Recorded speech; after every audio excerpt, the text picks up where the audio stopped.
बर' माहारि दानायनि मोनसे बिसायख'थि हिसाबैसो जों नोजोर बोदोंमोन। मानगोनां दिपेन बर' सारा जोंहा बावैसो देरहालांनाय सानै एमपि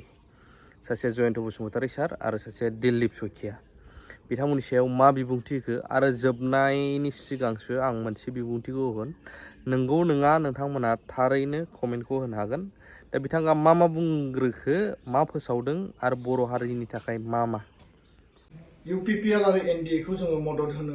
बाध्य जादों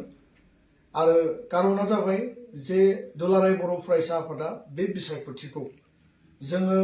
पार्टी पलिटिक्स बा जोङो पलिटिकल दिगखौल' जों नायाबासिनो पलिटिक्स फर नेशन बिल्डिं बर' माहारि दानायनि मोनसे बिसायख'थि हिसाबैसो जों नोजोर बोदोंमोन। कारन दिल्लीयाव जोङो 10 बोसोर बर' MP जों गोमादोंमोन, क'क्राझार ST समस्तिनिफ्राय बर' MP जों गोमादोंमोन। जों नुदों जे थांनाय 10-15 बोसोराव जायफ्रा रुलिंआव दं बिथांमोना 12 जन MLA दङमोन, काउन्सिलाव मेजरिटी, स्टेटआव मन्थ्रि दङ। थेवबो 10 बोसोर बर' अनाबर'नि जे राजखान्थियारि जे थासारि आरो जायफ्रा रुलिंआव दङ बिथांमोनाबो बेखौ हमथानो हायाखैमोन आरो हिरा सरनिया बिथाङा कम्युनेल पलिटिक्स बर' अनाबर' मोनसे आनरुलि टार्मल सिचुएसन भायलेन्सनि सिचुएसन क्रिएट खालामनानै बिथाङा देरहालांदोंमोन। दिनै जों बेखौ फिदिंनानै जोङो मोनफिनबाय आरो बे जोंनि हारिनि थाखाय बर' माहारिनि थाखाय मोनसे देरसिन देरहानाय आरो दुलाराय बर' फरायसा आफादा जातिनि अस्तित्व आत्ममर्यादा आत्मरैखानि बिसायख'थि हिसाबैसो नोजोर बोनानै NDA-खौ जोङो UPPL-खौ मदद खालामदों। गोबाङानो जोंखौ दुसिदों, गोबाङा जोंखौ सोंखारिदों। जोंहा बेयाव खुनु आक्षेप बा दुखु मोननाय जोंहा गैया। कारन बाथ्राया बेनो जे NDA-नि टाइमाव बड' पिस एकर्ड NDP, एबसु, UBPO-नि गेजेरजों जादों। पिस एकर्डनि दफाफोरखौ रोखा रोखा आबुङै जों मावफुंनांगोन। माखासे दफाया मावफुंजाबाय। दिल्लीनि पार्लियामेन्टआव दिनै जोंहा स्टेट लाइक स्ट्राक्चार जि मोनसे काउन्सिल एसेम्बलि सेगमेन्ट, जोंहा काउन्सिल लेजिस्लेटिभ जि एसेम्बलि दङ, बिनि जि समस्ति 40टानिफ्राय 50% जोङो बानायनांगौ, दानांगौ आरो जि पावार एन्ड फांसन 8टा जों एडिसनेल मोनदों बेखौ जोङो साबजेक्टखौ दाजाबनांगौ। लोगोसेनो कार्बि आंलं ST हिलनि इस्यु आर्टिकल 280 125 एमेन्डमेन्ट जि पेन्डिं जानानै दङ बेखौ पार्लियामेन्टआव पास खालामनांगौ आरो बे नोजोरखौ बोनानै पार्लियामेन्टआव BTR एकर्डखौ आइननि मर्यादा होनानै मर एरिया एक्सटेनसन, मर लेजिस्लेटिभ, एक्जिकिउटिभ आरो एडमिनिस्ट्रेटिभ जि पावारखौ बांहोनाय, फाइनेन्सियेल पावार बांहोनाय,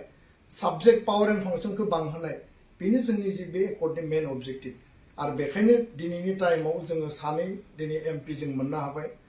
राज्य सभायाव रोनगोरा नार्जारी, लकसभायाव दिनै जयन्त बसुमतारी आरो बे बिथिंखौ नोजोर बोनानै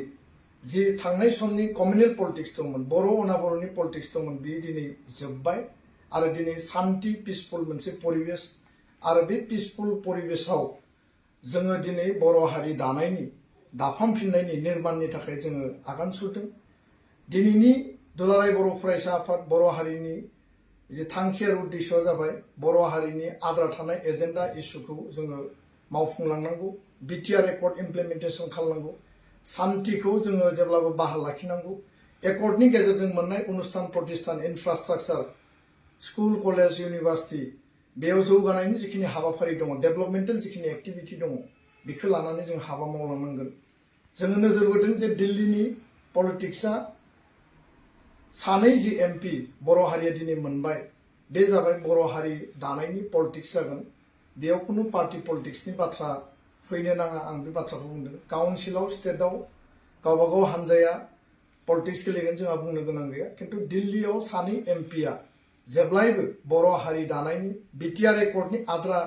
दफाफोरखौ मावफुंनायनि थाखाय आरो लोगोसे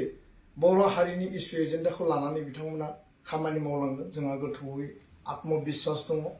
आरो बेखायनो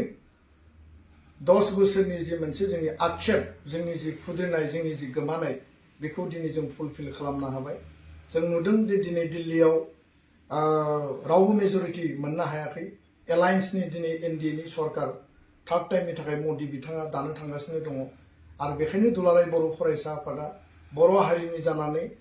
आरो हारियाव जिखिनि जोंनि ओनसोलखौ बड'लेण्ड BTR-खौ जि जौगानांगौनि थाखाय गासै बिथिङाव मोनसे माने आबुं महरै बेखौ लांनांगौनि थाखाय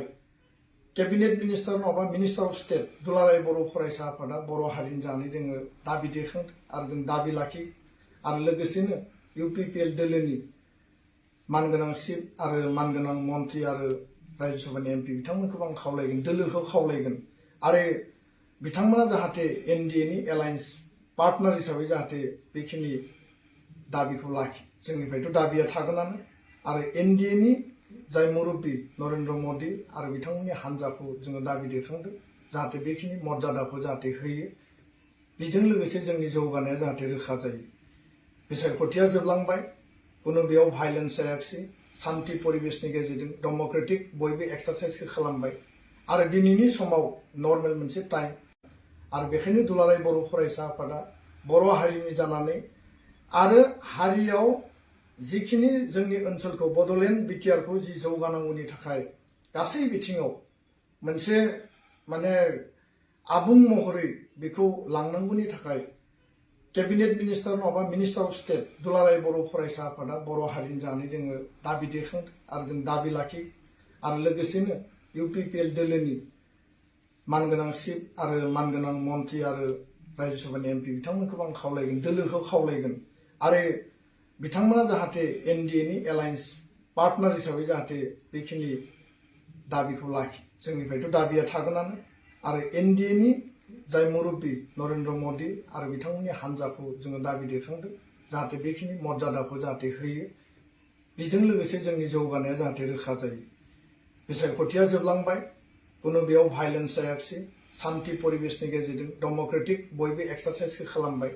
आरो दिनैनि समाव नर्मेल मोनसे टाइम बेखायनो आङो बर' हारिनि मोनफ्रोमबो आफाद गौथुम साफ्रोमबो व्यक्ति आरो जायफोर राजखान्थि हान्जा बिथांमोनखौबो आं खावलायगोन जे गोजोन आरो खौसेथिनि गेजेरजों बर' हारिनि आद्रा थानाय इस्यु एजेन्डानि सार्थ'आव हाबा मावलांनायाव बयबो जाहाथे खौसेयै गारांबोगोन बयबो जाहाथे खौसेयै गसंथागोन थारैनो नोंथांमोना बिथांनि खेंफोरथि आरो बुंफोरथायखौ नुबाय लास्टलि आं नैबेखौसो बुंनो सानो जयन्त बसुमतारी सारा बर' हारिनि थाखाय सौहैगोनखौ एसेबाबो आंहा आसा दं एसे बर' हिसाबै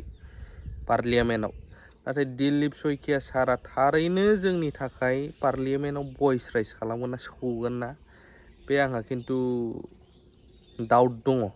गोबां डाउट बेसेसिम सैथो जागोन बेसे जौखोन्दोसिम बर'फोरनि गांनाय उखैनायनि खुद्रिगोन बिथाङा आंहा सन्देह दङ जिखुनु जाया आंनि सन्देहआ गोरोन्थिबो जानो हागौ मानो होनब्ला जोबजानाय डिआर नाब्ला सार आरो NDB-फोरनि जेंना माला जोबगोन आरो खायफा हालाय हाफाय दासिमबो केस जोबा बेफोर जेंना बुंनाय गोरोन्थि जादोंबा कमेन्ट होनो हागोन नेक्स्ट भिडिअ लोगो मोनगोन थेंक इउ भेरि माच फर वाचिं लाभ इउ अल